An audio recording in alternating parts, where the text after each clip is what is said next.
Bien, bonsoir à toutes et à tous pour ce webinaire d'attaque consacré à la guerre en Ukraine. Alors, le choix de date de ce webinaire ne tient pas complètement du hasard, hein. Effectivement, on fait ce séminaire en même temps que Donald Trump prend ses fonctions à la Maison-Blanche. Et si on va parler de l'Ukraine, ce conflit n'est pas seulement un conflit strictement local, hein, puisqu'il participe des reconfigurations, des rapports de force au niveau mondial. Et bien sûr, la présidence Trump numéro 2 va aussi avoir une incidence extrêmement forte quant à ces enjeux. Donc, pour nous, c'est un débat très important qu'on poursuit, hein. C'est pas la première fois qu'on discute de la situation en Ukraine, mais plus généralement, hein, on va poursuivre d'autres webinaires sur les questions internationales parce que on a aussi effectivement dans nos militantismes et dans nos tâches militantes la nécessité, hein, de comprendre ce qu'il en est au niveau international.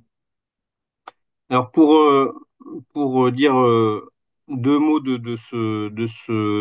pourquoi de ce webinaire, c'est vrai on a voulu un peu revenir sur les enjeux posés par cette guerre en Ukraine. Ça fait 3 ans que l'invasion de l'Ukraine par la Russie a débuté et ce conflit a soulevé toute une série de questions à gauche, dans les mouvements sociaux, au niveau mondial, concernant le rôle des grandes puissances, les réalités contemporaines des impérialismes, les reconfigurations de l'OTAN, la situation en Europe de l'Est, les résistances du peuple ukrainien, les formes de solidarité qui peuvent s'exercer de la part des mouvements sociaux. Et donc, on a voulu essayer donc de présenter ces enjeux-là. Et pour ce faire, on a invité donc trois camarades qui font tous les trois parties du réseau européen de solidarité avec l'Ukraine, auquel Attac a adhéré également.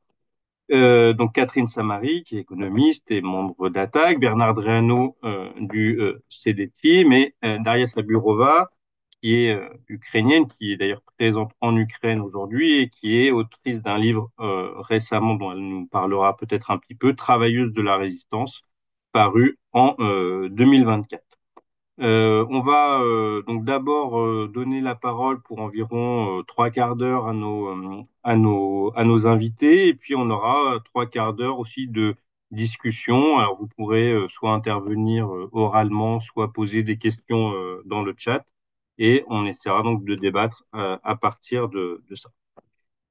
Donc si ça vous va, on va commencer. Alors on va en gros discuter d'un point de vue des introductions en deux moments. C'est-à-dire qu'on va d'abord évoquer, en gros, qu'est-ce qui a conduit à cette guerre en Ukraine. Autrement dit, on va essayer d'avoir un peu une vue d'ensemble sur les événements qui ont précédé l'invasion russe.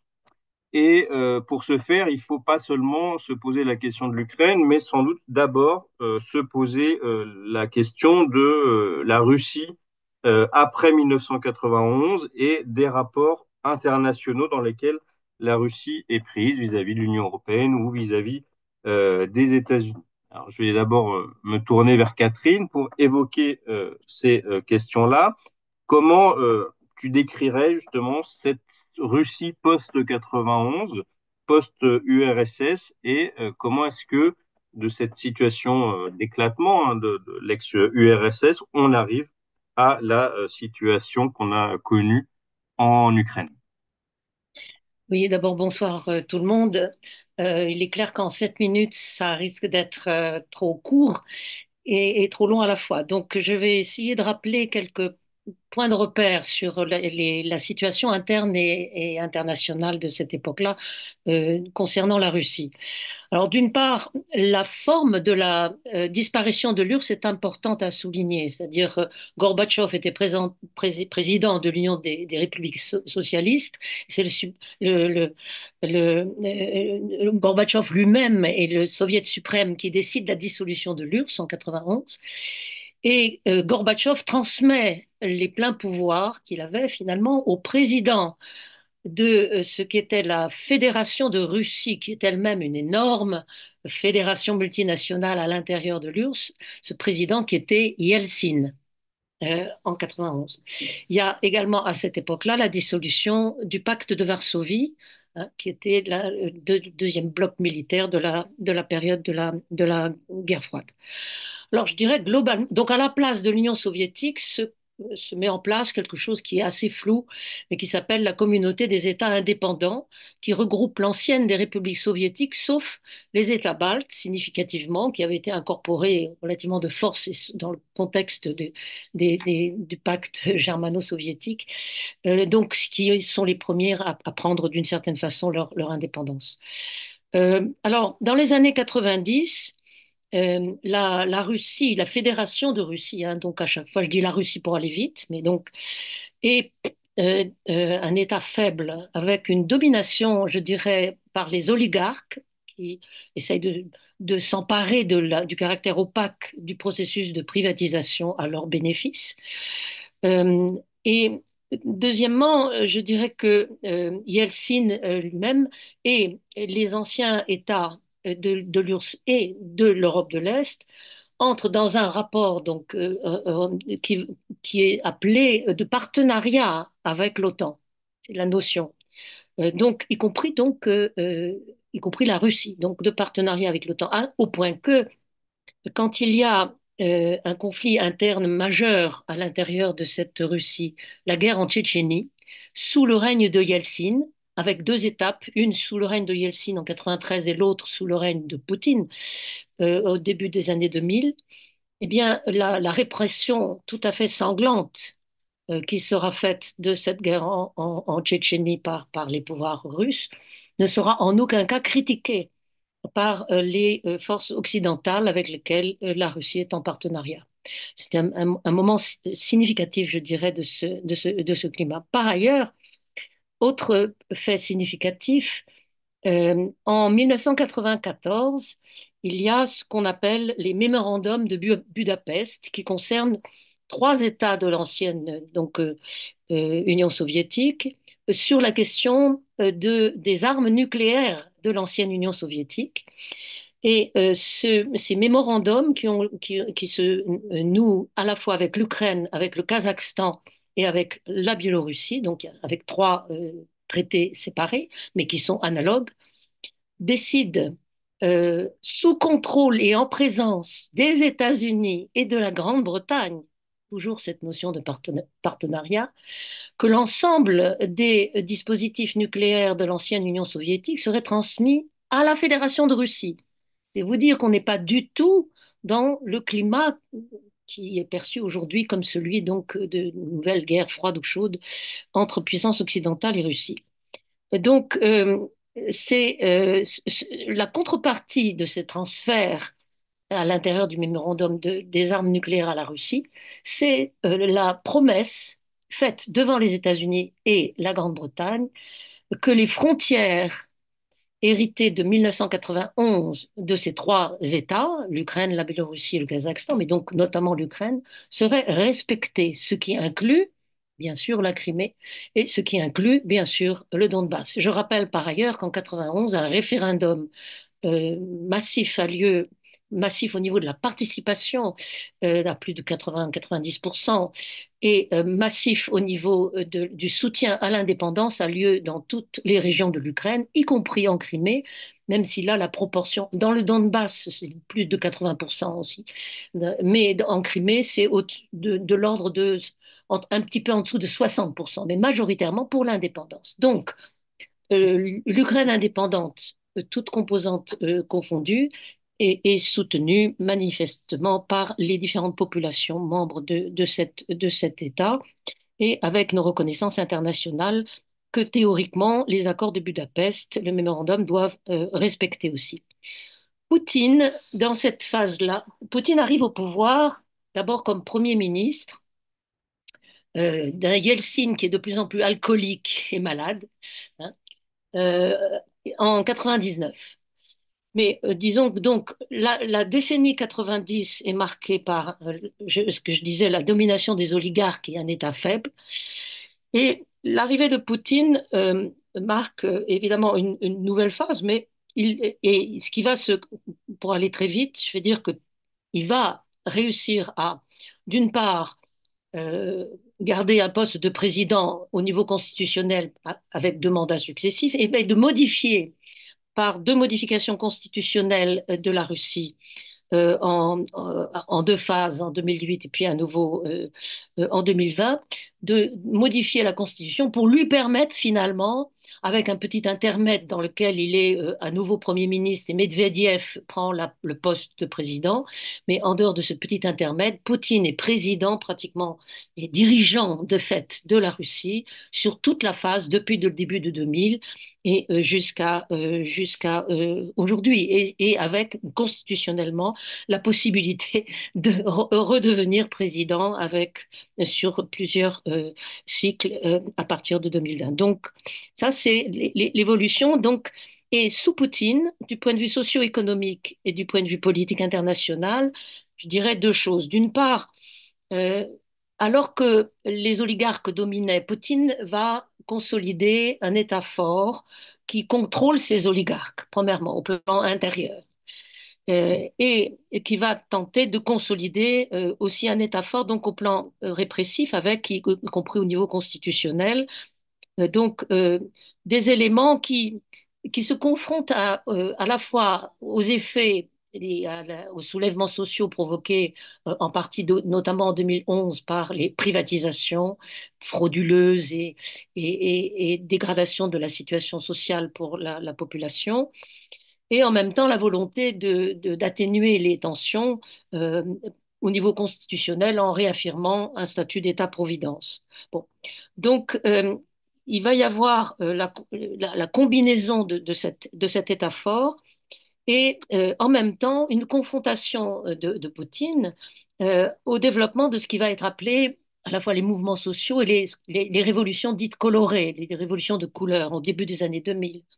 2000 en Serbie, mais aussi 2003 en Géorgie, 2004 en Ukraine, etc. Et c'est ce qu'on appelle ces révolutions de couleur affectent des États dominés par des autocrates qui ont tendance à se faire sans arrêt réélire, même s'il y a des pseudo-élections, et avec une corruption assez massive. Et ce sont donc à la fois des protestations populaires contre cette corruption dans un contexte de dégradation sociale, mais qui sont instrumentalisées par les puissances occidentales et présentées comme étant des manipulations des puissances occidentales de plus en plus par le discours poutinien, en tout cas qui sont suspectées comme étant instrumentalisées par les puissances occidentales qui soutiennent les ONG, etc. Donc ces notions de révolution de couleur des années 2000 vont commencer à marquer la montée de certaines tensions. En même temps, parallèlement, le partenariat avec l'OTAN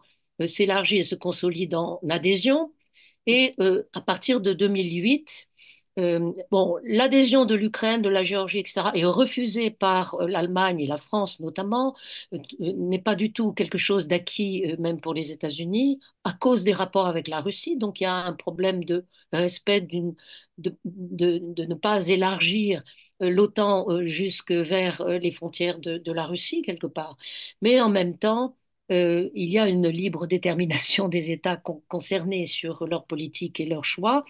Et donc, il y a monté des tensions, disons aussi, qui combinent en fait la frayeur, je dirais, de Poutine sur les contestations socio-économiques internes et dans son voisinage proche. Je parlais des révolutions colorées, qui se combinent avec les tensions qui ne sont en rien une guerre, mais qui font passer le partenariat à un niveau un peu plus conflictuel, disons, dans les rapports, je dirais, avec l'OTAN.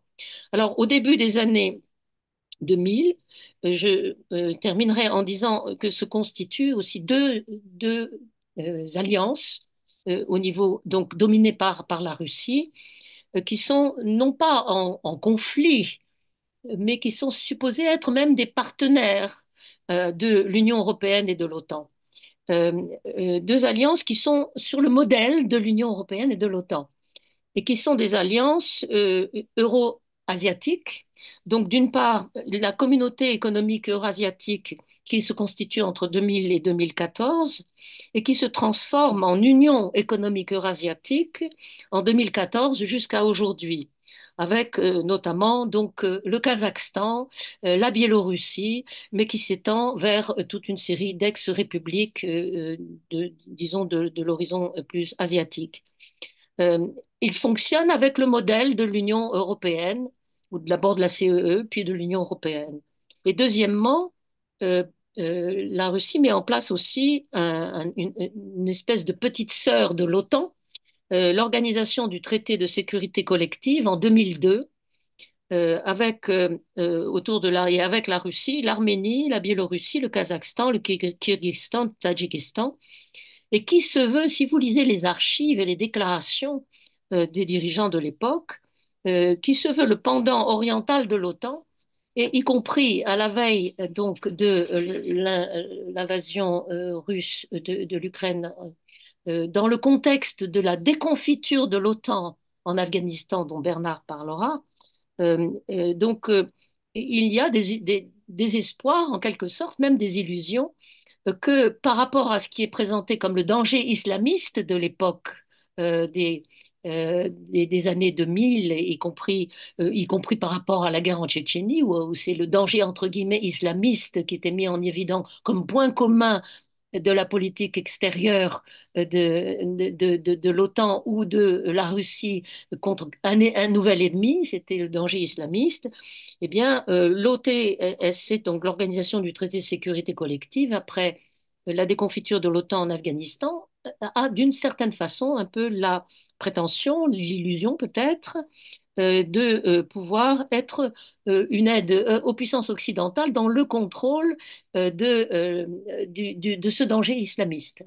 Bon, alors, donc je vais arrêter, Ouais. je crois que c'est fini, je vais arrêter là, donc en disant simplement que donc à la veille euh, donc, de l'intervention de 2022, le point important, c'était la crise en Ukraine, mais dont Daria parlera, et avec l'annexion de la Crimée en 2014, qui est un point important sur lequel on aura l'occasion de revenir dans la discussion pour comparer ce qui s'est passé à ce moment-là et ce qui s'est passé après l'intervention en 2022. Merci. Alors, je vais donc passer la parole à Bernard Drano avec une question sur effectivement ce bloc face à cette décomposition, recomposition de la Russie et de ses alliances. Comment agit ce qui serait, pour appeler rapidement le bloc de l'Ouest, ou en tout cas l'OTAN dans cette période-là, hein, où il y a effectivement les évolutions dont a parlé Catherine et qui vont aussi déboucher sur les événements en Ukraine. Peux-tu nous éclairer sur ce point, Bernard? Oui, alors d'abord, il faut peut-être rappeler ce que c'est ou ce que c'est pas l'OTAN. Pour le dire de manière un peu caricaturale, en fait, l'OTAN décide jamais rien. C'est pas l'OTAN qui fait. Euh, L'OTAN, je rappelle, c'est créé en 1949. C'est une alliance militaire. C'est le bras armé de l'Alliance Atlantique, qui est une alliance politique, et qui a donc un bras armé qui s'appelle l'OTAN, qui est l'alliance militaire, explicitement construit contre l'Union soviétique et le camp socialiste en général, dans la possibilité d'une guerre mondiale. Je rappelle aussi que cette alliance militaire n'intervient en tant qu'alliance militaire, je ne parle pas des armées qui la composent, hein, mais en tant qu'alliance militaire, militairement, pour la première fois de son existence, en 1993. C'est-à-dire qu'elle n'intervient jamais pendant toute la guerre froide. En 1993, en Bosnie-Herzégovine. Et aussi que la plus grande, de très très très très loin, la plus grande opération de l'OTAN en tant qu'OTAN dure 20 ans. Et c'est l'intervention de l'OTAN en Afghanistan, dans lequel c'est pas l'OTAN qui dirige, c'est les États-Unis. Parce qu'en fait, l'OTAN, c'est trois choses, pratiquement. C'est une alliance, mais une alliance inégale, dans laquelle il y a les États-Unis qui donnent le ton, éventuellement en se concertant avec quelques pays. Quand je dis quelques pays, c'est tout de suite trois ou quatre, pas plus, hein. Euh, euh, il suffit d'ailleurs pour savoir, pour se rendre compte de ça, de regarder, je vous conseille de le faire, c'est très facile, le site de l'OTAN. Et qu'est-ce qu'on y raconte sur le site de l'OTAN, où les réunions, c'est public, les réunions de l'Assemblée parlementaire de l'OTAN. Et vous avez une impression tout à fait surréaliste de l'OTAN discute des problèmes une fois que les problèmes sont posés. C'est-à-dire que l'OTAN, ces structures commencent à discuter de l'Ukraine bien après que, il y ait crise après 2014. Bon. Mais alors, qu'est-ce que c'est l'OTAN? L'OTAN, c'est une agence, ça c'est très très très important par contre, qui crée des normes, des modes de fonctionnement, et qui d'ailleurs s'appliquent, enfin ces normes, ces modes de fonctionnement, favorisant fortement l'industrie militaire américaine, s'imposent pas seulement aux pays membres de l'OTAN, hein. Par exemple, je prends un exemple parmi plusieurs, l'armée pakistanaise est entièrement aux normes de l'OTAN. Deuxièmement, donc c'est une alliance inégale, mais c'est aussi perçu, ça ne veut pas dire que ça l'est en réalité, mais perçu, y compris par des États ou par des peuples, comme une police d'assurance. Et ce qui explique pourquoi en Europe centrale, euh, la population n'était pas, enfin ça dépend des pays, mais n'était pas forcément toujours dans un grand enthousiasme pour autant énorme, mais personne s'est opposé à l'adhésion de l'OTAN, les gens étaient plutôt pour. Je rappelle que c'est les pays du pacte de Varsovie qui ont décidé de dissoudre le pacte de Varsovie. Dernier point, il y a une histoire, une légende qui est racontée souvent, c'est que les Américains avaient négocié avec Gorbatchev le non-extension de l'OTAN.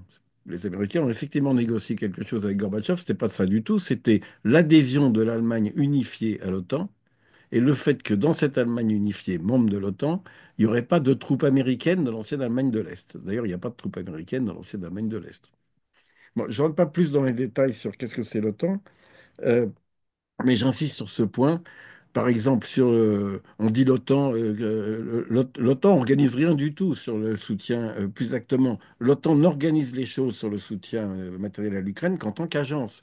C'est jamais dans les instances de l'OTAN que sont décidées les choses. Et dernier point aussi, quand même, aussi pour rappeler un point historique, la France n'a jamais quitté l'OTAN.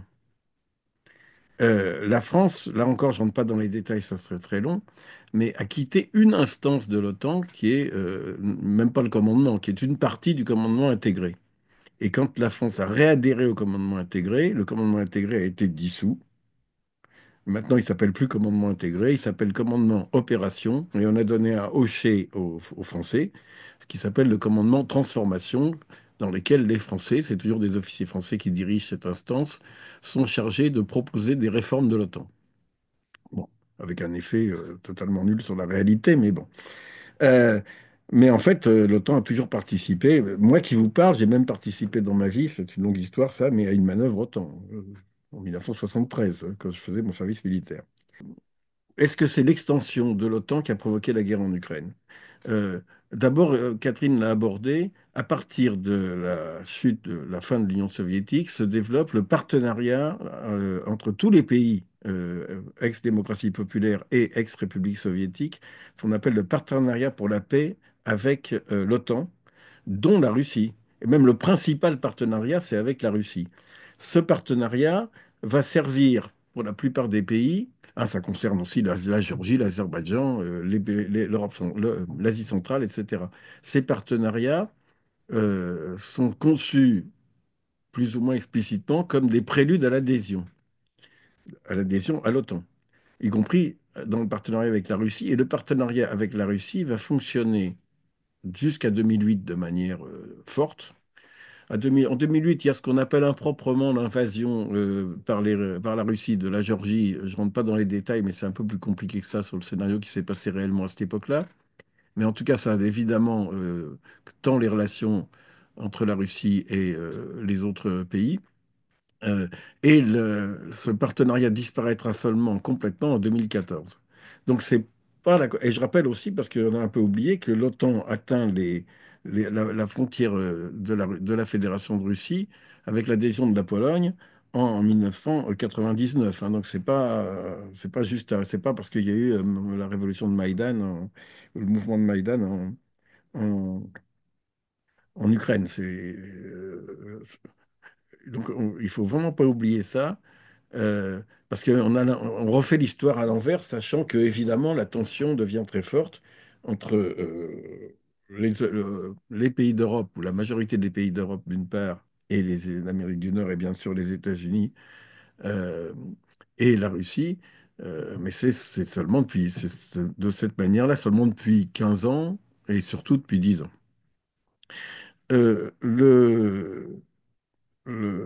le mécanisme qui provoque les crises, les redissements russes et la crise ukrainienne, ils sont d'abord internes. Ils sont d'abord l'évolution propre de l'Ukraine, mais ça, Daria en parlera beaucoup mieux que moi.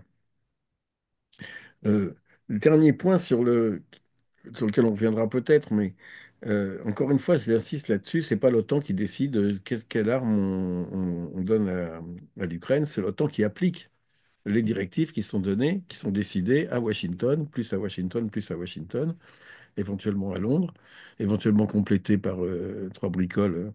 Euh, je vous signale que pendant les 20 ans d'intervention de l'OTAN en Afghanistan, 20 ans, c'est quand même pas petit, dans lesquels sont intervenus les armées de tous les pays de l'OTAN, plus de tout un tas de pays considérés comme amis de l'OTAN.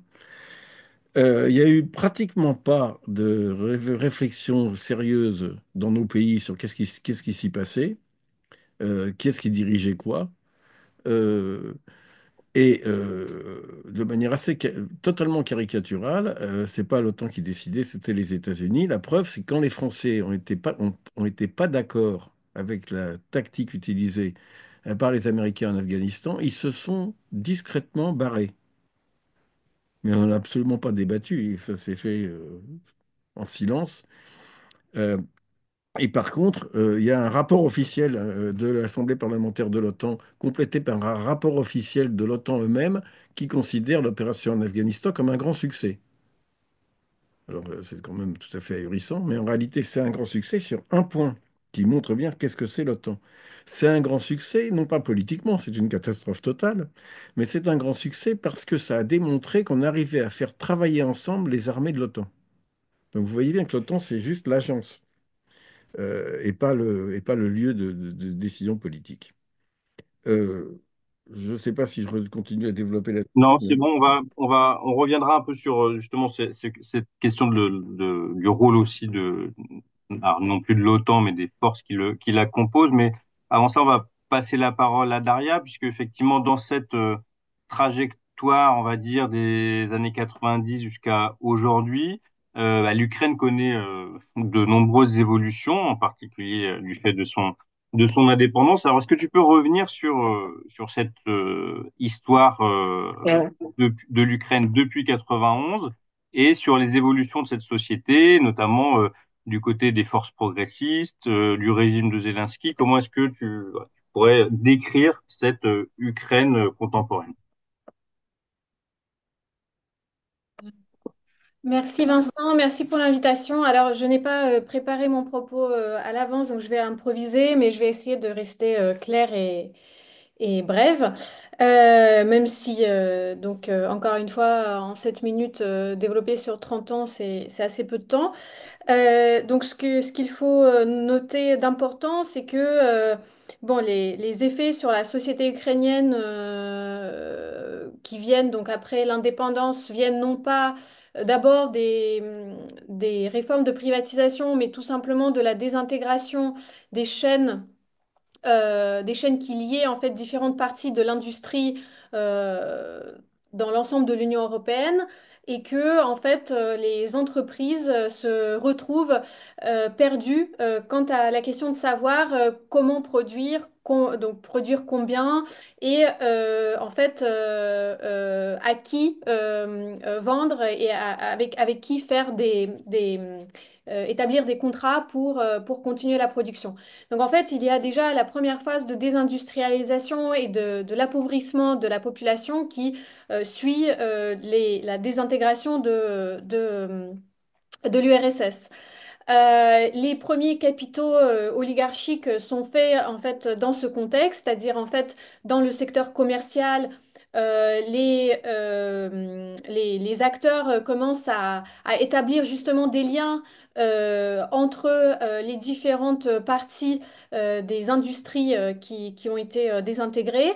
Et c'est comme ça en fait qu'apparaissent les premiers clans oligarchiques notamment le clan oligarchique de Dnipro, qui est dont d'ailleurs le deuxième président de l'Ukraine est issu, Leonid Kuchma, et qui en fait participe à la constitution de cette nouvelle classe capitaliste nationale et qui chapeaute en fait cette nouvelle classe capitaliste jusqu'au début des années 2000. Donc on a d'abord des anciens directeurs au rouge et des anciens membres de la bureaucratie soviétique qui accèdent à des positions de pouvoir à la fois politiques et économiques en Ukraine indépendante. Mais aussi, on a donc les premiers capitaux qui se constituent dans le secteur commercial. Mais il y a aussi, en fait, le Parti communiste qui reste très présent, d'abord dans les années 90, et une droite, hein, une droite nationaliste, mais qui représente une force très minoritaire à ce moment-là. Dans les années 2000, en fait, il y a une reconfiguration politique qui, sur le plan, on va dire, politique, sur le plan idéologique, prend la forme d'une confrontation entre les pro-européens, les pro-ukrainiens et les pro-russes. Donc, en fait, cette confrontation qui prend, on va dire, la forme géopolitique et civilisationnelle, on va dire, de choisir, qu'il faut choisir soit l'Europe, soit la Russie. Ça, c'est quelque chose de nouveau, donc qui intervient en fait à partir des élections présidentielles de 2004 que Catherine a déjà évoquées, qui en fait ont donné lieu à la première révolution orange. Suite aux élections présidentielles jugées truquées par l'opposition. Donc, ce qui se passe à ce moment-là, c'est qu'en fait, le caractère centralisé du capitalisme ukrainien autour de la figure politique du président Leonid Kuchma se désintègre et on a désormais en fait une concurrence entre plusieurs blocs. Donc, il y a le bloc, on va dire, dominant oligarchique qui est présidé par le successeur de Kuchma, donc Yanukovych, Viktor Yanukovych. Et donc ce bloc oppositionnel qui est rejoint aussi par la droite nationaliste et par certains autres figures telles que, mais en fait qui n'appartiennent pas au bloc capitaliste dominant dans le secteur de l'industrie lourde. C'est par exemple Timoshenko qui a fait son capital dans le secteur gazier ou Petro Poroshenko qui vient plutôt du secteur agricole. Et en fait, c'est la confrontation entre ces deux grands blocs, même si en fait il y a aussi des tensions et des divisions au sein de chaque bloc, notamment au sein du bloc oppositionnel. Mais en tout cas, il y a cette opposition entre deux blocs oligarchiques qui se poursuit en fait jusqu'à la crise de 2013-2014. Et donc c'est ça en fait qui va déterminer la vie politique ukrainienne pendant une dizaine d'années. Euh, mais qui prend bizarrement cette forme de confrontation géopolitique et identitaire. Donc ce qui est mis en avant, c'est quelle langue est préférée par chacun des deux blocs, quelle culture, quelle mémoire historique. Donc par exemple, le bloc de Yanukovych va représenter ceux qui adhèrent plutôt à la mémoire de la Grande Guerre patriotique. Et en fait, ce qu'il faut dire juste enfin, ce qui est important de souligner, c'est que en fait, certes, il y a des nouvelles forces progressistes qui émergent à l'époque de l'indépendance, mais il y a aussi ce fait que chacun des deux blocs réussit en fait à coopter une partie des classes populaires. Et c'est notamment le cas du bloc de Yanukovych, enfin le bloc qui est présidé par Viktor Yanukovych. Puisque les propriétaires des grandes entreprises industrielles dans le Donbass et dans les régions centrales de l'Ukraine euh, peuvent donner un certain nombre d'avantages à leurs salariés. Donc, c'est des salariés qui bénéficient des salaires plus élevés, aussi de tout un ensemble de financements que les oligarques accordent aux villes dans lesquelles ces industries sont installées. Et aussi, il y a les travailleurs du public hein, qui sont cooptés aussi par ces dirigeants d'entreprise, ces oligarques, et aussi le parti qui est au pouvoir au moment du Maïdan. Et donc, ce qui explique en fait que au moment où le soulèvement de Maïdan a lieu, donc qui commence, je rappelle, par le refus de Yanukovych de signer l'accord de libre association avec l'Union européenne, il y a aussi une division au niveau des classes populaires. Donc il y a une partie qui soutient le Maïdan en ce qui concerne surtout ses revendications contre la corruption, pour l'état de droit, contre les violences policières, etc. Et il y a aussi une partie des classes populaires qui ne soutient pas le Maïdan. Eh bien, d'une part parce que, en effet, c'est un mouvement qui a lieu contre le président que cette partie des classes populaires a élu, et parce que aussi il y a les nationalistes ukrainiens qui interviennent très activement sur la place du Maïdan et qui finalement donnent au Maïdan ces slogans, en plus des slogans, on va dire, des revendications universelles, des revendications démocratiques. C'est dans ce contexte-là qu'a lieu finalement le renversement du régime de Yanukovych par le soulèvement de Maïdan et en réponse l'annexion de la Crimée par la Russie et le début de la guerre dans le Donbass qui, on va dire, mêle des éléments de guerre civile et des éléments dès le début de l'intervention étrangère, donc de l'intervention de la Russie dans la guerre en Ukraine. Voilà, donc 8 ans plus tard, puisque je dois déjà terminer, 8 ans plus tard, après l'échec des accords de Minsk, la Russie intervient de nouveau en février 2022. Merci. Alors, je vais rester avec toi pour passer au deuxième temps qu'on va essayer de faire plus court, hein, puisque on a été un peu interrompu. Depuis effectivement le début de l'invasion, bon, on a suivi les différents événements militaires, etc. Bon, ça, c'est pas forcément utile d'y revenir. Par contre, ce qu'on connaît moins, c'est ce qui a été l'activité de la société civile ukrainienne. Et en particulier pour ce qui nous intéresse, l'activité des militants réseaux de gauche. Comment est-ce que tu décrirais l'attitude et la position des mouvements progressistes au sens large en Ukraine aujourd'hui?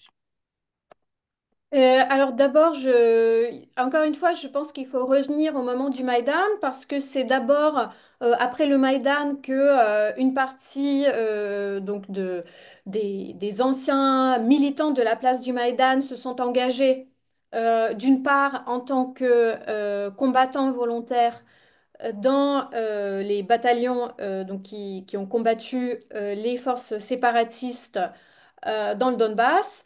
Une partie des militants ont constitué des groupes bénévoles pour soutenir ces combattants à l'arrière. Alors la gauche ukrainienne à ce moment-là a été divisée. En fait, le Maïdan a fait beaucoup de mal à la gauche ukrainienne parce que elle a été divisée entre plusieurs positions. Donc, il y a, on va dire, deux extrêmes, c'est-à-dire il y a une partie de cette gauche qui était plutôt une gauche stalinienne qui a soutenu les forces séparatistes dans le Donbass, euh, aussi bien politiquement que directement, donc en allant et en participant d'abord à des manifestations anti-Maïdan et puis en fait aux milices donc, qui s'opposaient à l'armée ukrainienne. Et d'autre part, on avait au contraire une autre extrême, c'était plutôt une, comment dire, un mouvement croissant vers un nationalisme ukrainien d'une partie aussi de la gauche. Et puis on avait aussi des gens ou des groupes de gauche au milieu qui n'arrivaient pas trop à se décider, qui étaient à la fois critiques du nationalisme ukrainien et qui étaient critiques aussi des nationalistes pro-russes dans le Donbass et voilà, qui espéraient en fait une solution plus plutôt diplomatique du conflit qui soutenait le format des accords de Minsk. L'invasion de 2022 réconfigure de nouveau en fait tous ces groupes. Donc d'une part, si on prend la société dans son ensemble, on va voir que non seulement les activistes pro-Maïdan vont participer dans la résistance à l'invasion, mais la société dans son ensemble. Et donc, en fait, il y a des nouvelles parties des classes populaires qui, au moment du Maïdan, ont été anti-Maïdan, qui n'ont pas soutenu le Maïdan, voire ont participé aussi à des manifestations anti-Maïdan dans leur ville, comme dans la ville de Kryvyi Rih que j'ai étudiée dans mon enquête. Eh bien, cette fois-ci, elles ont rejoint la résistance et ont aussi formé des, euh, des, des initiatives bénévoles. Et c'est précisément ces initiatives-là que j'étudie dans mon livre. Donc, ce qui m'intéresse, c'est qu'est-ce qui s'est passé, en fait, pour que la classe ouvrière qui, en 2014, n'a pas soutenu le Maïdan, qui se revendiquait justement de cette identité ouvrière russophone, avec nostalgique de l'URSS, on peut dire, qu'est-ce qui a fait que cette fois-ci, elle a rejoint la résistance. Mais il y a aussi, donc, du côté des groupes politiques de gauche, on va dire que, cette gauche a massivement rejoint la résistance, aussi bien armée que non armée, même si là encore, on a des individus ou euh, des petits groupes indépendants, pas très nombreuses, qui vont, enfin qui dès le début, en fait, dès février 2022, vont dire que non, il faut déposer les armes, il ne faut pas faire la résistance à la Russie, voilà, soit enfin, avec des slogans pacifistes assez abstraits, soit avec une analyse de la guerre interimpérialiste, etc. Donc en fait, on va retrouver aussi différentes positions, même si on va dire la gauche organisée, elle a massivement rejoint la résistance. Merci. Alors, tu viens d'évoquer l'hypothèse qui était défendue chez une minorité de la gauche ukrainienne de considérer, on va dire, la situation ukrainienne comme une guerre interimpérialiste.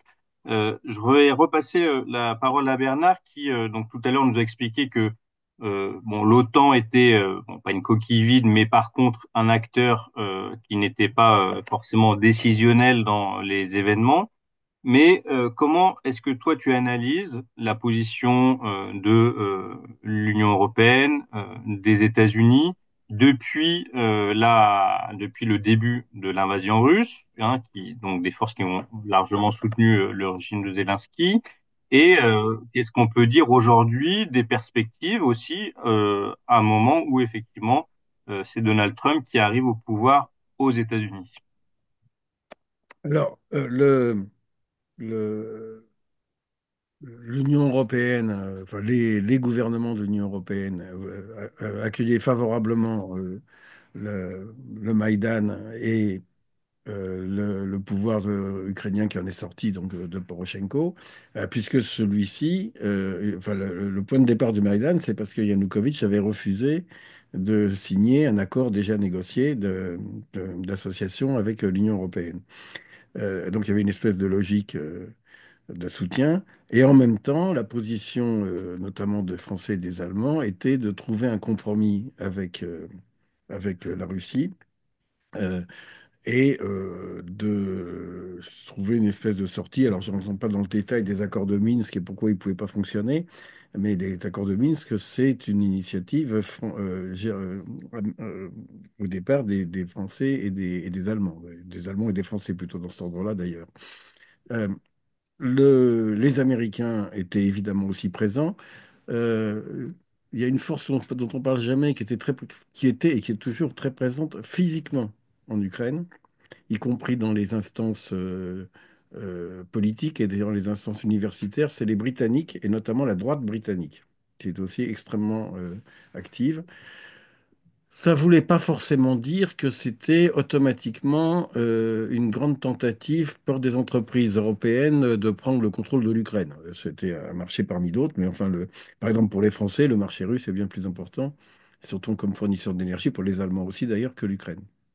Mais donc il y avait cette attitude, et comment est-ce qu'on pourrait calmer Poutine? C'est l'attitude aussi des Américains dans une large mesure, c'est-à-dire que les Français ou les Allemands ne croient pas aux alertes données par les Américains et les Britanniques sur le fait qu'il va y avoir une invasion à grande échelle, ou font mine de ne pas le croire, je ne sais pas. Mais les Américains, quand l'invasion a lieu, sont absolument persuadés que l'Ukraine va s'effondrer en quelques jours. Ils n'ont absolument pas compris ce qui est en train de se passer ou ce qui s'est déjà passé dans la société ukrainienne. Et les déclarations de Biden, on a oublié, mais les déclarations de Biden à l'époque sont totalement catastrophiques. C'est-à-dire qu'il abandonne toute logique de dissuasion par rapport à l'agression russe. Il dit, la première déclaration qu'il fait consiste à dire qu'il n'est pas question qu'un seul centimètre du territoire de l'OTAN soit attaqué. Ce qui veut dire, si on réfléchit bien, que ce qui n'est pas territoire de l'OTAN peut l'être. C'est sa première déclaration. Et ensuite, on verra pendant toute la suite des opérations que les Américains, puisque c'est eux qui sont principalement à la manœuvre, mais sont sur la ligne. euh, on soutient l'Ukraine parce qu'il ne faut pas qu'elle perde, mais on ne tient pas à ce que la Russie perde. C'est-à-dire, on ne veut pas que la Russie gagne, mais on ne veut pas que l'Ukraine repousse les Russes. Parce que ça poserait trop de problèmes au niveau mondial. C'est pas une politique spécifique à l'Ukraine, hein. Euh, L'attitude par rapport au régime de Bachar el-Assad était la même, hein, à une échelle beaucoup plus petite et sur un terrain beaucoup moins important d'un point de vue géopolitique mondial. Euh, Évidemment, aujourd'hui, il y a aussi des tas de gens qui pensent qu'ils pourront se faire non seulement le lobby militaro-industriel qui profite de la guerre, mais aussi des tas de gens qui pensent qu'ils pourront se faire fortune dans la reconstruction de l'Ukraine. Mais enfin, ça, c'est pas pour tout de suite, même s'il y a eu déjà 3 conférences à ce sujet. Ce qui joue aussi dans cette attitude de soutien limité, en réalité, des Européens et des Américains à l'Ukraine. Soutien militaire, il n'est pas que limité, parce que ça coûte quand même beaucoup d'argent, mais et dans sa forme, et dans sa... J'insiste sur le fait que toutes ces déclarations, pas d'armes, par exemple, ça commence par pas d'armes offensives, mais personne ne sait ce que c'est une arme offensive par rapport à une arme défensive, hein. Ensuite, pas d'avion, enfin, etc. Toute cette attitude est perçue de l'autre côté, pas du côté russe, comme évidemment des feux sinon verts du Moulin Orange, pour continuer à aller le plus loin possible dans l'invasion. Euh, et de même que le fait que l'insistance est mise sur l'accueil des réfugiés, avec ce que ça signifie comme 2 poids 2 mesures par rapport aux réfugiés d'autres conflits, dans lesquels pourtant l'Occident est aussi engagé, mais comme si la question ukrainienne était humanitaire et pas une question politique et avec des Ukrainiens qui ont des positions. Donc, si je comprends bien, une ambiguïté ou en tout cas une tension sur la nature de ce soutien. Alors, on va sans doute revenir sur cette question-là et surtout comment est-ce qu'on peut envisager ou sans se lancer dans des prédictions, disons, essayer de comprendre un peu les évolutions possibles à partir de l'élection de Trump. Mais avant d'ouvrir la discussion et le débat avec les participants, peut-être une dernière question un peu pour cadrer aussi les choses. Euh, une question à Catherine. Comment est-ce que, en gros, en tant que militant internationaliste, voulant développer une solidarité internationale, on doit poser un certain nombre de principes pour essayer de comprendre hein, cette situation-là et donc comprendre, bien sûr, pour y agir dessus. Catherine. Je développerai, je dirais d'abord peut-être une petite remarque sur la notion de campisme, justement. Je pense que moi, la famille politique à laquelle j'appartiens a refusé, y compris à l'époque de l'URSS, l'idée que la vision des conflits mondiaux devait se faire au travers simplement d'une sorte de géopolitique dans lequel il y a un ennemi principal ou un adversaire impérialiste à l'époque. Euh, qui impliquait une prise de position dans le camp anti-impérialiste. Alors les États-Unis restent l'impérialisme dominant d'ailleurs dans le monde au niveau de ses capacités militaires et d'intervention. Et on a aujourd'hui un néocampisme avec une volonté d'une définition d'une orientation contre cet impérialisme dominant ou exclusif. Et le campisme implique que ceux qui sont adversaires de cet ennemi soit dominants, soit exclusifs, sont nécessairement nos amis et qu'on ne les critique pas. Donc, même à l'époque de l'Union soviétique, on pouvait être à la fois en défense de l'URSS ou des révolutions, d'ailleurs, vietnamiennes, cubaines, etc., contre toute attaque impérialiste, et en même temps avoir une analyse critique, pas en donneur de leçons, mais pour la consolidation des révolutions dans l'aspect antibureaucratique. Alors aujourd'hui, ça n'est plus une confrontation du type des États-Unis contre l'URSS ou contre système, mais il y a des rivalités, et des rivalités évidemment et des intérêts. Donc, mais je pense que le premier critère contre la vision campiste, c'est d'abord de voir quelle est la nature de la guerre. Il ne faut pas confondre les notions de conflit, de tension et de guerre. Quand il y a guerre, il y a il y a des missiles qui sont envoyés, il y a des bombardements, il y a une population qui est tuée, hein, et il y a des soldats qui sont envoyés sur le terrain. Aujourd'hui, les armées de l'OTAN, les armées impérialistes du monde occidental ne sont pas engagées dans cette guerre. Par contre, ils aident une résistance ukrainienne à une guerre d'invasion impériale qui a des dimensions impérialistes. Et le défaut des néocampistes actuels, c'est de faire une abstraction de ce qu'est la société ukrainienne et de faire abstraction de la réalité de l'agression concrète qu'elle subit historiquement dans les relations de tension entre la Russie et l'Ukraine dans les phases impériales tsaristes, mais aussi à l'époque stalinienne. Et Poutine s'est revendiqué de Staline et d'une certaine compréhension du monde russe en légitimant à la veille de son intervention l'idée que l'Ukraine n'existait pas, que l'Ukraine devait faire partie de ce monde russe, comme d'ailleurs, selon Poutine, la Biélorussie. Donc il y a un projet poutinien impérial qui utilise y compris des visions de long terme passées sur le monde russe, hein, et qui veut consolider ce monde russe à l'intérieur d'une reconstitution d'un rapport de force dans lequel il n'est pas anti-impérialiste, il veut avoir les mêmes droits impérialistes que les autres, hein. Il n'est en aucun cas, de ce point de vue-là, ni sur le plan socio-économique, ni sur le plan des comportements, une critique de l'impérialisme occidental. Il veut faire comme l'impérialisme occidental. Alors, nous devons être indépendants de tous les gouvernants, nos gouvernements, et, euh, et nous devons, premièrement, désigner une guerre pour ce qu'elle est et nous relier à la résistance progressiste ukrainienne et notamment nos camarades de l'organisation sociale Niruch, l'organisation politique qui s'appelle Mouvement social, de cette gauche non institutionnelle qui lutte sur plusieurs fronts, c'est-à-dire d'abord contre une invasion, je dirais, impériale, néo-impériale, voire impérialiste russe, et qui demande la légitime défense, le droit de recevoir de l'aide matérielle et des armes pour se défendre, et d'en fabriquer. Et il y a une inventivité extraordinaire de l'industrie d'armement de façon centralisée et décentralisée dans la guerre des drones ukrainiennes en tant que résistance populaire à une guerre d'agression.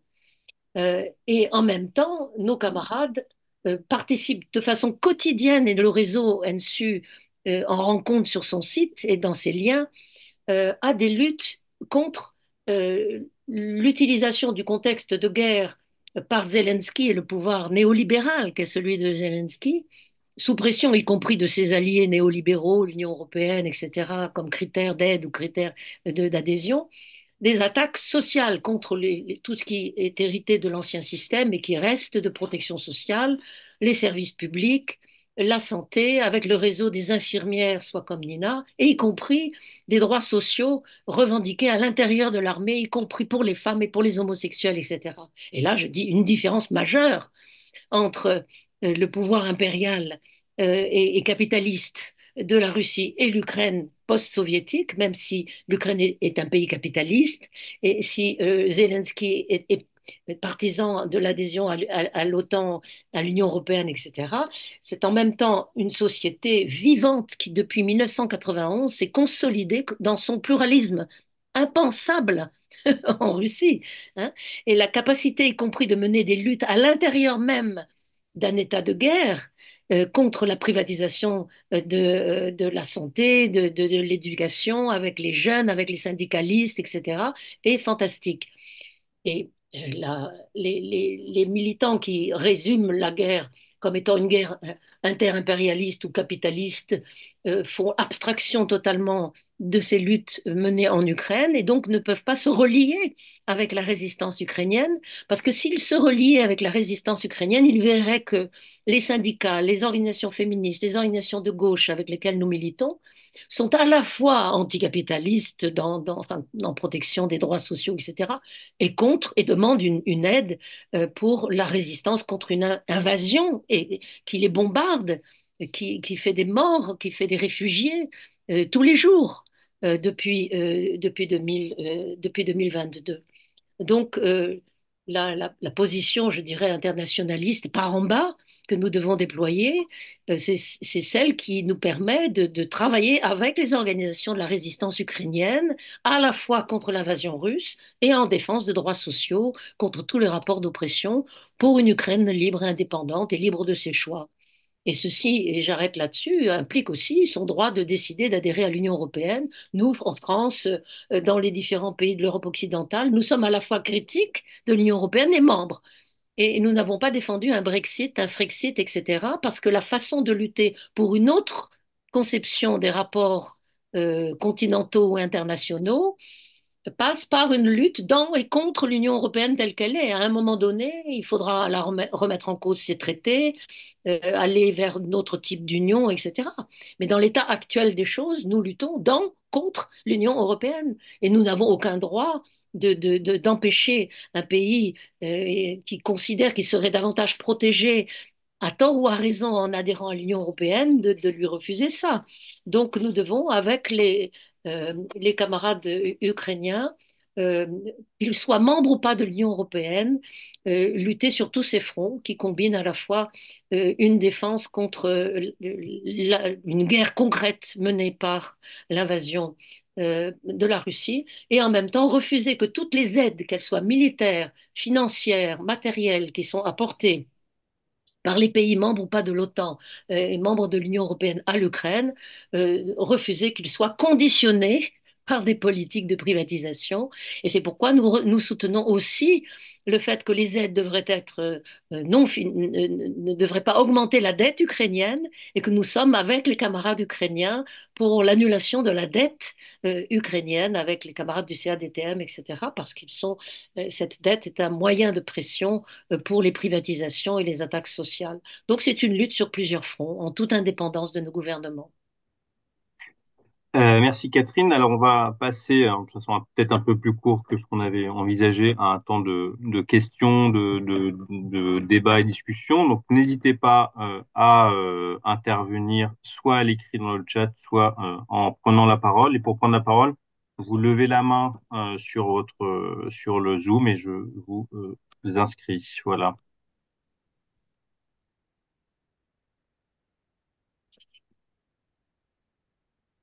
Alors, peut-être en attendant que une première personne pose une question, je relais une des questions qui ont été posées aussi au moment de la diffusion de la préparation de ce webinaire sur effectivement les politiques militaires, mais aussi économiques vis-à-vis de l'Ukraine.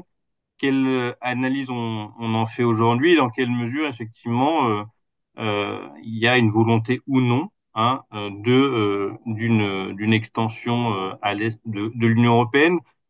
Pour reprendre les termes hein, que je ne partage pas forcément, mais qui ont été envoyés par une adhérente d'attaque, est-ce qu'on a affaire à une guerre par procuration qui serait donc menée par sans doute un bloc de l'Ouest ou l'Union européenne plus les États-Unis. Qu'est-ce que vous en pensez? Moi, je voudrais intervenir sur cette histoire de guerre par procuration, qui est un mot qui est apparu dans le vocabulaire de manière systématique et qui est parfaitement scandaleux, parce que ça fait comme si les acteurs locaux n'existaient pas. Bien entendu, les gens dont parlait Catherine à l'instant ne sont pas des proxys, pour prendre ce terme idiot, de l'Occident. Ils sont des défenseurs d'un pays attaqué. Euh, et d'ailleurs, l'impérialisme russe n'est pas un proxy de la Chine. Il a sa propre logique. Donc, d'ailleurs, dans cette guerre-là, comme dans d'autres conflits, il faut sortir de ça et regarder quelle est la guerre réelle menée par qui et pourquoi.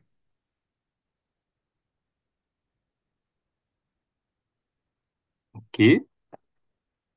Notre réaction à cette question sur le rôle, par exemple, si on s'en arrête à l'Union européenne et les questions de sa politique militaire, puisque la question militaire est assez, en gros, assez faible historiquement dans l'Union européenne. Comment est-ce que les choses ont évolué avec la guerre en Ukraine?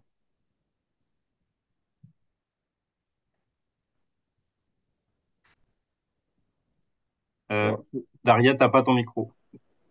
Non, il y a Catherine aussi qui Ouais. commençait de parler, mais on n'entendait pas. Ah, pardon. Tu veux intervenir, Daria, ou j'interviens? J'interviens, ok. Donc, je voulais dire que, d'une part, les courants de gauche altermondialistes au niveau européen et internationaux sont extrêmement faibles dans la réflexion sur l'Union européenne elle-même et comment construire une autre union et sur les questions notamment militaires, je dirais. Et Bernard Dréano, moi-même, nous sommes impliqués dans un groupe de travail qui vient de se mettre en place avec des militants d'attaque et de l'association Copernic, de la Fondation Copernic, pour travailler justement sur la question que tu soulèves, Vincent, notamment donc de la politique de défense européenne, donc telle qu'elle est d'une certaine façon bousculée, évidemment, d'une part par la guerre en Ukraine et encore plus par l'arrivée de Trump au pouvoir. L'arrivée de Trump au pouvoir a ceci de... D'abord, c'est intéressant parce que ça montre bien que donc, d'une part, qu'il ne faut pas essentialiser les États-Unis, l'OTAN, etc., par rapport à, y compris l'Ukraine. La prise de distance du président des États-Unis sur la question de l'Ukraine est assez significative, mais en même temps, c'est une prise de distance avec beaucoup de points d'interrogation. C'est-à-dire que euh, c'est un bon. Trump est, comment dire, a pour logique, je dirais, pour résumer, de dire que c'est une guerre, la guerre en Ukraine, une guerre européenne, que les États européens devraient financer eux-mêmes. Et il est d'autant plus pour ce genre de politique et de pression pour un financement davantage européen de l'aide à l'Ukraine sur le plan militaire, qu'il sait très très bien que les industries d'armement européennes sont très peu coordonnées et très peu autonomes par rapport à l'industrie d'armement américaine et que par conséquent le développement, y compris de l'armement et de la militarisation au niveau européen, impliquerait des achats massifs à l'industrie d'armement états-unienne. Et cet aspect de business est évidemment quelque chose qui intéresse Trump.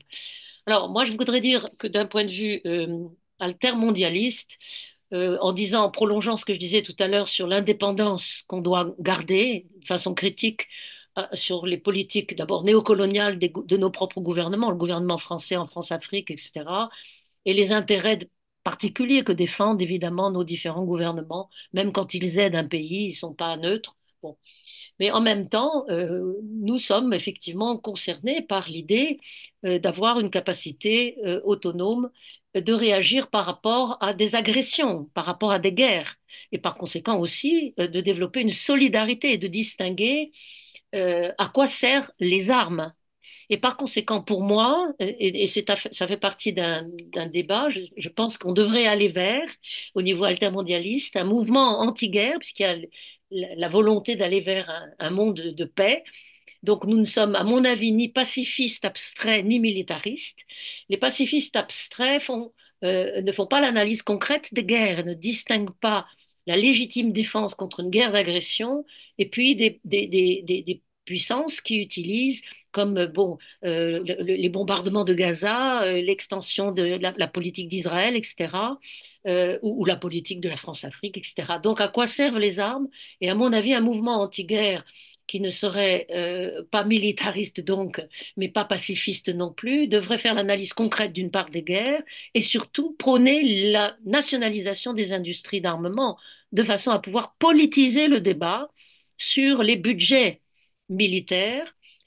En même temps, donc dans la confrontation aux autres budgets, de refuser l'argument hypocrite selon lequel l'aide à l'Ukraine imposerait la réduction des budgets sociaux. Ça n'est pas vrai. Il y a tout à fait la possibilité de choix qui maintiennent à la fois des budgets sociaux et en même temps l'utilisation, par exemple, des profits de la guerre et des profits des profits, y compris des placements russes, pour pouvoir financer une aide à l'Ukraine et en même temps une discussion contre la militarisation des budgets, mais la nécessité de budgets d'aide à des aires à l'Ukraine et pas envoyer les armes, je répète, à Israël.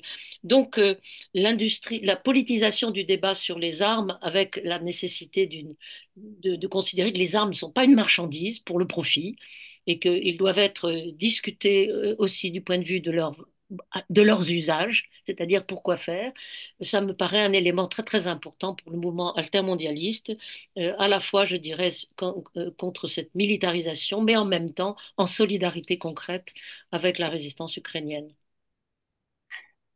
Je vais poser une seconde question pour Daria. J'aurai une question après un peu plus générale.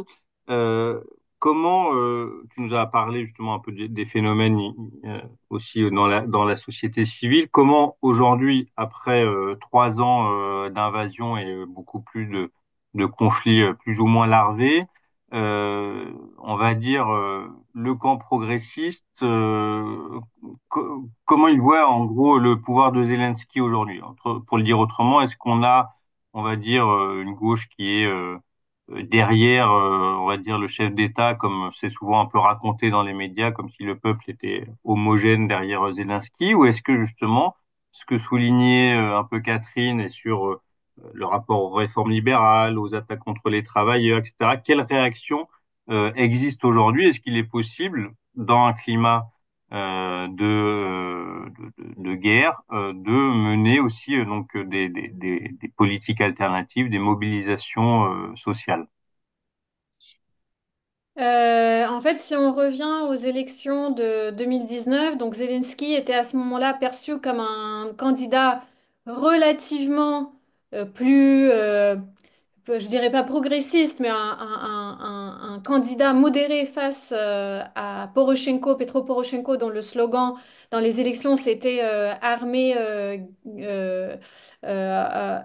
langue, foi, donc pour la poursuite de la guerre dans le Donbass pour la langue ukrainienne versus Ukraine multilingue et la foi, c'est-à-dire la défense de l'Église orthodoxe autocéphale ukrainienne contre la pluralité des églises orthodoxes en Ukraine, dont il y a, enfin, parce qu'il y a aussi l'Église orthodoxe dite du patriarcat de Moscou. Donc lui, il défendait une agenda étroitement nationaliste et face à lui, Zelensky s'est présenté comme un candidat modéré pour les négociations avec la Russie, euh, pour une Ukraine multi-ethnique, multilinguistique.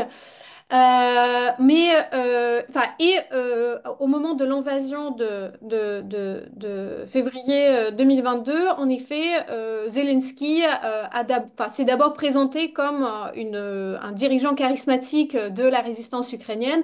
Et en ce sens-là, les gens se sont rangés derrière le gouvernement, derrière l'armée ukrainienne. Mais comme on a vu, en fait, le gouvernement a poursuivi les réformes néolibérales pendant la guerre. Donc déjà, sur le plan économique, sur le plan social, il y a eu des combats contre le gouvernement, même si les moyens de lutte restent très limités pendant l'état martial. Mais en fait, on peut aussi constater qu'aujourd'hui, la popularité de Zelensky est tombée très bas. Euh, et dans ce contexte-là, aussi des tendances autoritaires de Zelensky, qui sont soutenues par la loi martiale, s'accentuent. En fait, Zelensky essaie de se débarrasser de la plupart de ses concurrents. Donc, les ministres qui montent en popularité, il les dégage. Le chef des armées, Zaloujny, il l'a dégagé. Et aujourd'hui, s'il y avait des élections présidentielles, c'est l'ancien chef des armées, c'est-à-dire Zaloujny, qui aurait gagné les élections. Donc, Zelensky, en fait, se trouve en troisième ou quatrième position en termes de popularité aujourd'hui. Et donc, on peut dire que son pouvoir aujourd'hui est maintenu simplement par l'état martial, parce que dès que l'état martial est annulé, suite à un cessez-le-feu, eh bien, il y aura des élections présidentielles et Zelensky va perdre ses élections. Donc il y a en fait ces tendances autoritaires. Il y a aussi paradoxalement des tendances nationalistes, c'est-à-dire le même candidat qui se présentait comme modéré sur ce plan en 2019, aujourd'hui a repris en fait le langage de Poroshenko, c'est-à-dire à la fois il poursuit en fait les lois le discours la partie nationaliste de la société civile qui vise à éliminer le russe de l'espace public en Ukraine. Euh,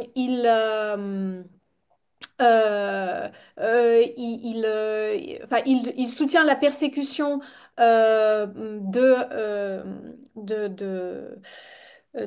des services de sécurité de l'Église orthodoxe qui a été anciennement rattachée au patriarcat de Moscou, etc.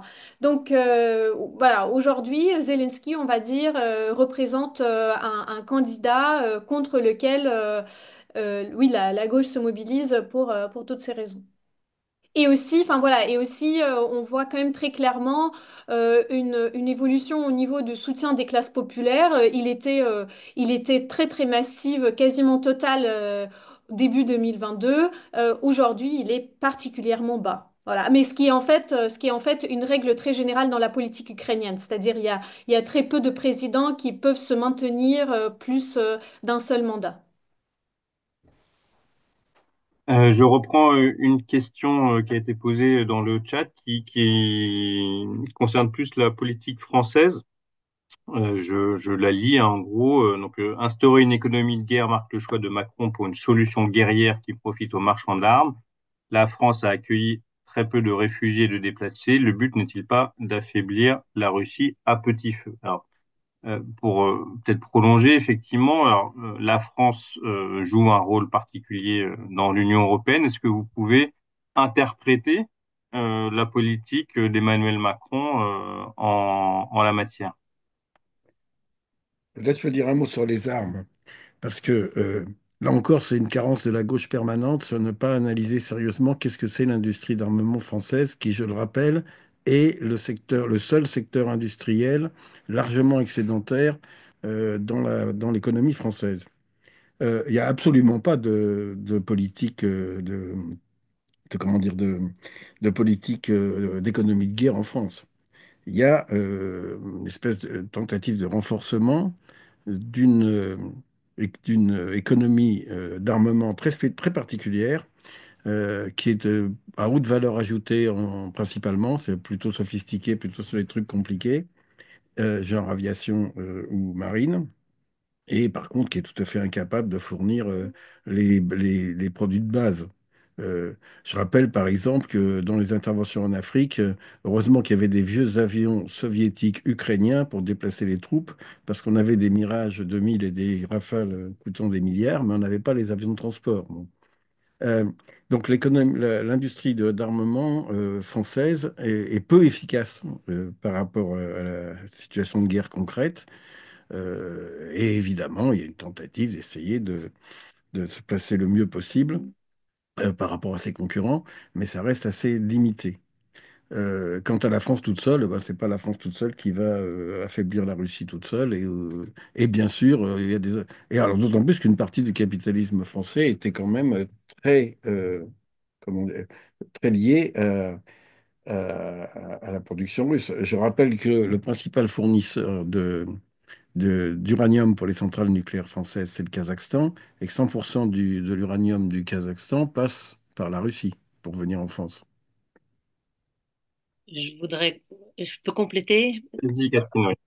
prolonger ce que vient de dire Bernard sur plusieurs points. D'abord, d'une part, élargir aussi la dernière remarque en soulignant que la France, mais aussi l'Allemagne et l'Italie d'ailleurs, avaient, alors sous l'angle des relations économiques, un intérêt majeur dans les rapports avec la Russie, et notamment en Allemagne, les problèmes de l'énergie, hein, l'énergie et de l'importation de l'énergie fossile russe. Donc il y a là un enjeu d'ailleurs compliqué parce que euh, la volonté politique juste de vouloir imposer des sanctions contre la Russie à cause de la guerre, si elle se traduit tout simplement par le remplacement des énergies fossiles avec les dimensions écologiques de cette orientation aussi, par le développement de l'importation du gaz de schiste à l'échelle internationale et notamment venant des États-Unis, il y a là du point de vue, disons, des enjeux environnementaux quelque chose qui ne tient pas. Donc il faut qu'on arrive à voir sur le plan de la construction d'alternatives, sur le plan énergétique notamment, quelque chose qui prend en compte d'une part les conflits, bien sûr, avec la Russie, mais aussi les enjeux écologiques et le développement d'une politique autonome, notamment vis-à-vis des renouvelables, etc., à l'échelle européenne. Donc ça, c'est une première remarque. Deuxièmement, je voulais dire par rapport à l'industrie d'armement et ce que tu disais sur Macron et la France et la question qui a été posée, je voulais dire que à la veille de l'intervention russe, de l'intervention armée, l'invasion russe de 2022, Macron disait que l'OTAN était en mort cérébrale et suite à la catastrophe politique de l'Afghanistan. Tu as évoqué, Bernard, les différentes dimensions, mais en tout cas, il y a un vrai échec fondamental.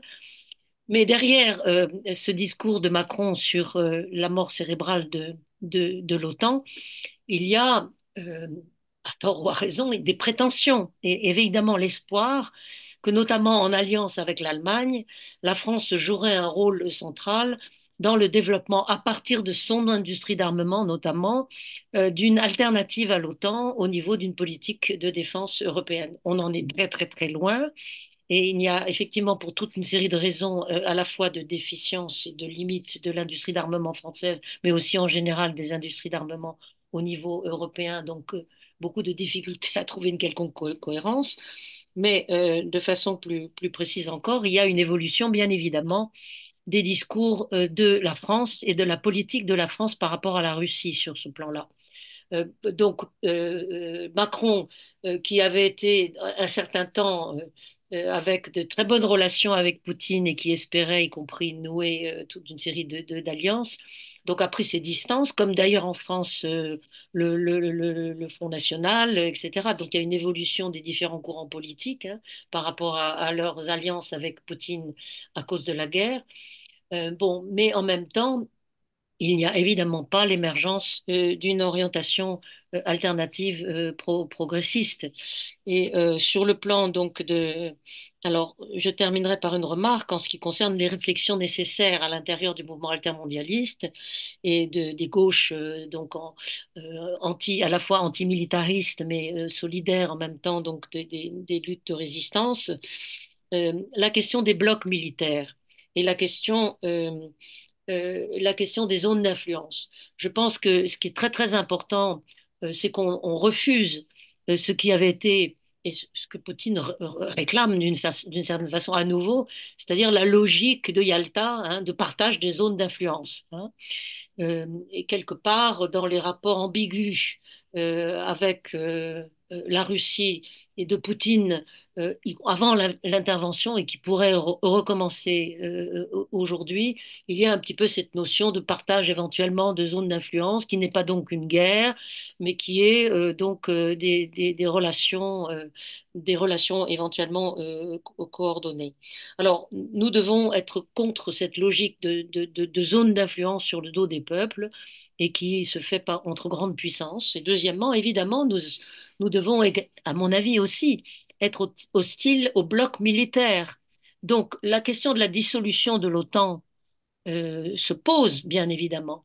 Mais ce que je veux dire, c'est que malheureusement, la guerre, l'intervention de Poutine en Ukraine a différé ça. C'est-à-dire que, alors que Macron disait, comme je disais tout à l'heure, que l'OTAN était en mort cérébrale à la veille de l'intervention, l'OTAN s'est renforcée grâce à l'intervention de Poutine et s'est même étendue. Et alors, ce qui est très intéressant, je vous incite à lire ce que sont les déclarations de Poutine face à l'extension de l'OTAN à la Finlande et à la Suède. Il a dit, mais nous n'avons rien contre ça. Nous n'avons rien contre ça parce que finalement, les pays ont le droit de choisir d'adhérer ou pas à l'OTAN. Ce que nous avons comme conflit avec l'Ukraine, c'est un conflit territorial et nous n'avons pas de conflit territorial avec la Finlande et la Suède. C'est très très intéressant comme commentaire parce que ça met un certain nombre de bémols au soi-disant discours sur la menace qui aurait été celle de la Russie par l'OTAN et l'extension de l'OTAN, et le caractère absolument central de l'autre aspect du discours de Poutine à la veille de son intervention, c'était pas tant l'extension de l'OTAN que l'Ukraine considérée comme sa zone d'influence, comme son domaine pour la reconstitution de quelque chose qui ressemblerait à une grande Russie, avec la Biélorussie et avec un monde russe qui s'étend ensuite vers les autres pays. Et ça, c'est un discours sur la non-existence de l'Ukraine indépendante qui est spécifique, et qui légitime le fait qu'on analyse d'abord et avant tout la guerre comme une guerre d'agression russe, grand russe, contre l'Ukraine, et qu'on combine ça avec une analyse critique ensuite de la militarisation et contre les blocs. Mais si on dit contre les blocs aujourd'hui, ça serait avec un horizon qui serait la dissolution de tous les blocs militaires, c'est-à-dire à la fois l'OTAN et l'Organisation de traité de sécurité collective derrière la Russie, l'ensemble de tous les blocs. Et donc, par conséquent, la fin de l'agression militaire et de la guerre de la Russie en Ukraine. Je vais vous poser une dernière question qui a été un tout petit peu effleurée, mais qu'on peut juste traiter en termes d'hypothèse, hein. Donc, on a évoqué au début, et puis Bernard a un petit peu fait les États-Unis, donc le début de la deuxième mandature de Trump.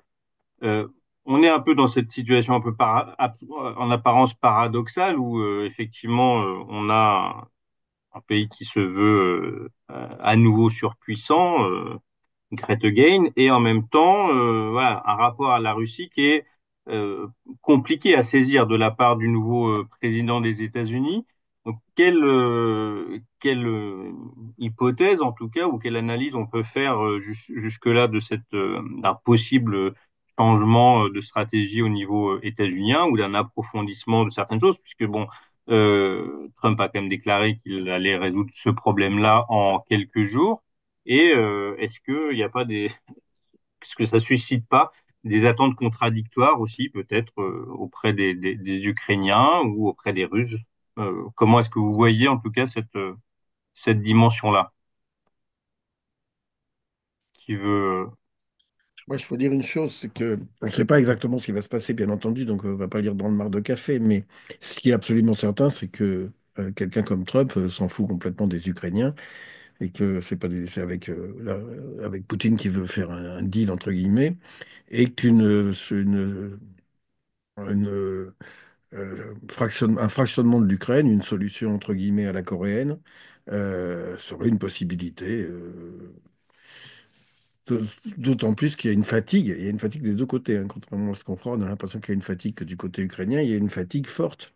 Et donc, on peut très bien comprendre que des gens aspirent à un moment que ça se calme, quoi, qu'il y ait un cessez-le-feu, et puis on verra plus tard.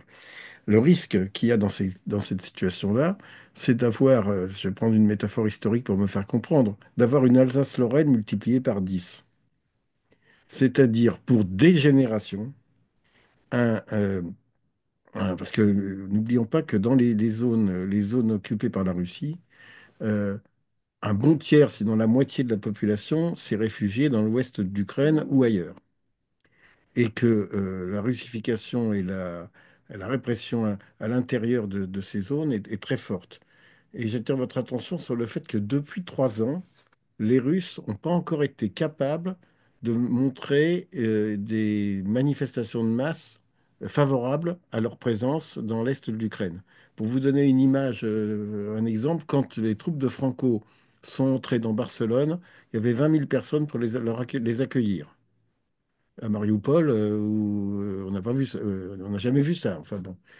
Donc, on créerait un abcès de fixation, avec un risque d'ailleurs potentiel que ça entraîne une réaction en Ukraine de l'arrivée au pouvoir de l'extrême droite, ou d'une extrême droite. Bon. Et en plus, la consolidation du pouvoir d'extrême droite qui est au pouvoir en Russie. Donc, c'est ça qui nous qui risque. Alors, est-ce que c'est ça qui va se passer? Ça, alors là, on verra bien. Daria? Oui. Alors, s- s'il y a une partie de la population ukrainienne qui exprime des espoirs vis-à-vis de l'élection de Trump, je pense que ça dit moins de ce que c'est que Trump aux États-Unis et ça dit moins de ce qui pourrait effectivement se passer dans le futur, dans les négociations entre les États-Unis et la Russie. Ça dit plus en effet sur le fait que en Ukraine, il y a beaucoup de gens qui espèrent un cessez-le-feu parce que oui, parce que il y a une fatigue, il y a une déception par rapport au fait que le front n'a pas bougé, voire a bougé plus au détriment de l'Ukraine depuis 2 ans. Donc en fait, c'est juste la première année de guerre qui a été favorable en fait à la résistance et à la reconquête des territoires. Et donc oui, il y a un espoir d'un cessez-le-feu.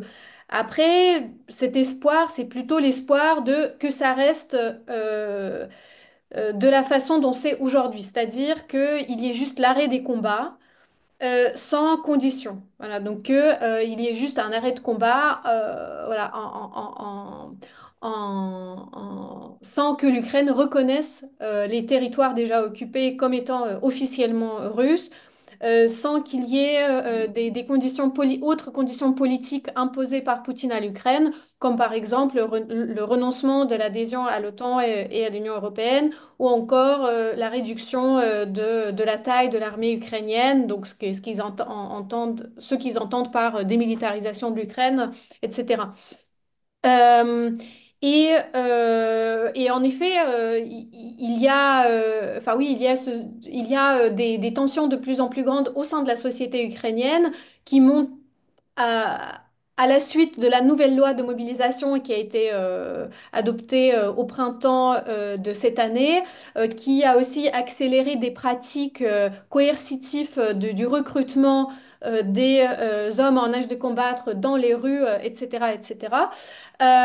Et donc, de ce point de vue-là, oui, il y a peut-être oui, des espoirs qui peuvent être exprimés ou qui peuvent apparaître dans différents sondages. Euh, Qu'est-ce que je voulais dire? J'avais encore un truc. Non, bon, je vais laisser la parole à Catherine et je vais réfléchir si j'avais d'autres choses à rajouter. Et merci. Oui, donc Catherine, sur ces aspects un peu prospectifs vis-à-vis de la nouvelle situation provoquée par l'arrivée de Trump. Oui, alors d'abord, évidemment, je partage bon, l'opinion que Bernard a exprimée sur le, le risque d'un le risque d'un deal euh, entre Trump et Poutine. Mais enfin, je partage avec des bémols. Enfin, je veux dire par là, c'est pas des bémols sur le personnage de Trump qui est détestable de tout point de vue. Euh, c'est pas non plus un bémol sur ce que tu disais, Bernard, sur le fait qu'il se fout des écrits. Je crois qu'il se fout complètement de tout ce qui nous intéresse, c'est-à-dire bon, de tout ce qui pourrait être un soutien à une Ukraine libre et indépendante avec la société civile et tout ce qui est progressiste. Il veut faire du fric. Il veut faire du fric et il a un ego qu'on connaît Il aime bien les hommes forts, il aime bien être un homme fort et il est attiré par le caractère d'homme fort de Poutine, sans doute. Mais il y a aussi le fait que lui-même se considérait probablement comme discrédité de faire un deal avec Poutine sur le dos simplement des Ukrainiens. C'est pas parce qu'il aime les Ukrainiens, mais parce que c'est discréditant. C'est discréditant de le faire. Donc, c'est d'autant plus discréditant qu'il y a une autre, enfin, c'est une hypothèse, hein, ce que je dis, mais à mon avis, une autre raison au niveau de la population américaine, états-unienne, euh, pour avoir plus qu'une défiance, mais des oppositions à Poutine, pas forcément en comprenant la cause ukrainienne d'une façon précise, et pas forcément pour de bonnes raisons non plus. Ça peut être le prolongement d'une certaine identification de la Russie actuelle à l'Union soviétique, le danger communiste, etc. Ce qui est évidemment faux. Poutine n'a rien à voir avec ça. Mais ça peut être une perception de ce type, anti-russe, dans la société états-unienne. Et au niveau de la compréhension des rapports internationaux, il me semble pas impossible que pour son propre ego, son propre pouvoir, Trump joue un bras de fer avec Poutine et que ça puisse être en partie utilisé et avantageux pour l'Ukraine. Alors, l'autre dimension, c'est ce que je disais tout à l'heure, c'est-à-dire que une des dimensions du Trumpisme, c'est ce que j'évoquais par rapport à la mise entre parenthèses, non pas le retrait de l'OTAN, mais l'idée, on veut que les Européens payent pour la guerre qui est européenne. Et avec le deal financier, qui est évidemment pas notre logique, qui est celle de Trump, de faire du fric pour son industrie d'armement en supposant que si les Européens augmentent leur budget, alors il compris, il a dit il faut qu'il y ait minimum 2%, maintenant il dit minimum, enfin en tout cas aller vers 5% du budget sur le plan militaire, c'est incroyable, les pressions directes.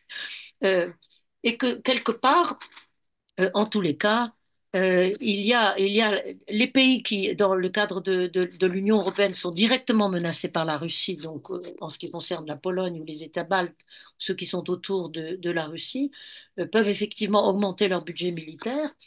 Et Macron, y compris ses ambitions d'être comment dire, un protagonisme fondamental de construction d'une défense européenne, peut être intéressé effectivement à l'augmentation des dépenses militaires, y compris au niveau français et au niveau donc de l'Union européenne, en partie pour l'Ukraine et aussi pour les intérêts de profit. Donc l'affaire de Trump est, de ce point de vue-là, à mon avis, ambivalente par rapport à l'Ukraine. Il n'est pas du tout impossible qu'il y ait ce bras de fer aussi avec Poutine quelque part. C'est pour ça que je suis pas. Je lisais donc un article dans Libération d'aujourd'hui qui faisait une enquête en Ukraine, qui avait l'air de dire qu'il y avait quand même, qui considère qu'il y avait des forces, des différentes interlocuteurs, donc qui n'avaient guère de bilan positif des atermoiements de Biden, qui n'avaient fait que aider quelque part l'Ukraine à ne pas disparaître, mais non pas à gagner, et qui pouvaient avoir plus d'espoir, paradoxalement, en un Trump qui joue sa logique de bras de fer et de fric et d'industrie et de pousser l'industrie d'armement européenne. Donc ça c'est. Et je terminerai par une remarque un peu optimiste, si je puis dire, sur les contradictions internes à la Russie de Poutine. C'est-à-dire le fait que l'intervention l'intervention l'annexion de la Crimée avait été très populaire dans la population de la Russie, pour des tas de raisons historiques, y compris parce que c'est une station balnéaire qu'ils adorent pour aller faire du tourisme. Mais la question de l'Ukraine est très différente. Je crois que Poutine en lançant son opération militaire, entre guillemets, qui était supposée se réaliser en 3 jours, s'est trompé sur beaucoup de terrains. En tant qu'autocrate fermé dans son univers d'autocrate, il s'est trompé sur l'Ukraine et sa capacité de résistance, hein, ça c'est clair, et c'est fondamentalement pas l'OTAN qui a poussé ça, ni les armées de l'OTAN qui ont permis la résistance, c'est la résistance ukrainienne de libération nationale contre la volonté de subordination de l'Ukraine à la Russie. Bon, même si aujourd'hui, au bout de 3 ans de guerre, il y a tout ce que dit Daria et toute l'aspiration à un cessez-le-feu et donc une différence de climat, il n'empêche que c'est d'abord et avant tout une lutte de libération nationale, une lutte de résistance. Bon. Et donc, ça, c'est un point qui est extrêmement important euh, par rapport à la question donc de la guerre et de son avenir, mais aussi de ce qui se passe en Russie. C'est-à-dire qu'il n'y a pas la même popularité vis-à-vis de la question de l'invasion de l'Ukraine qu'il y avait par rapport à l'annexion de la Crimée. Et c'est pas par hasard si Poutine dépense des sommes mirobolantes pour payer des soldats pour aller se battre et se faire tuer en Ukraine, premièrement, et deuxièmement, s'il fait appel aux Nord-Coréens. C'est-à-dire que ce qui, d'ailleurs, en Russie pousse à une conscription généralisée, à une mobilisation généralisée, se heurte à des réticences de Poutine. Et pourquoi il y a des réticences de Poutine pour une mobilisation généralisée? Parce que la guerre en Ukraine n'est pas populaire. Parce que quand il a commencé à faire sa conscription avec un appel pour 300 000 soldats, et il y a eu près d'1 million de jeunes hommes qui sont partis, qui ont quitté la Russie. Donc ça, c'est un point important. Et je termine aussi dans les contradictions internes au régime russe, l'inflation provoquée par la guerre, les problèmes économiques provoqués par la guerre et les problèmes, y compris des alliés de la Russie, du côté, y compris de la Biélorussie et du Kazakhstan, sur les questions de l'indépendance. Les nouvelles républiques issues de l'Union soviétique, y compris quand elles sont dirigées par des autocrates, tiennent à leur indépendance. Et donc l'idée que Poutine pourrait reconstituer son monde de type soviétique et stalinien à l'image de son invasion en Ukraine n'est pas si évidente et quelque part, elle n'est pas si stable que ça. Merci, on va s'arrêter là. Bon, on voit hein, que cette question ukrainienne soulève énormément de débats, à la fois d'analyse un peu des évolutions, mais aussi de compréhension de ce que doit être l'internationalisme aujourd'hui. Donc, on va continuer à suivre ça, à soutenir le réseau européen de solidarité avec l'Ukraine. Je pense que lors de l'université d'été, pardon, des mouvements sociaux d'août prochain, on aura l'occasion, j'espère, de proposer aussi une série de débats, de rencontres avec, on l'espère, des militants et des militantes ukrainiens et ukrainiennes. Et bon, peut-être ça sera plus difficile, mais ce serait formidable d'avoir aussi des militants de Russie. Donc, on va essayer de voir si ce qui est possible en la matière, même si on sait que la situation pour les opposants à Poutine est extrêmement compliquée. Donc, merci beaucoup à nos trois invités, Daria, Bernard et Catherine. Et puis, on se retrouve bientôt. Donc, a priori, le prochain webinaire sur les questions internationales aura lieu sans doute dans 2 mois et on va essayer de réfléchir un peu sur la Chine. Voilà, donc on vous tiendra au courant de cette prochaine rencontre. Merci à tous et toutes et bonne soirée.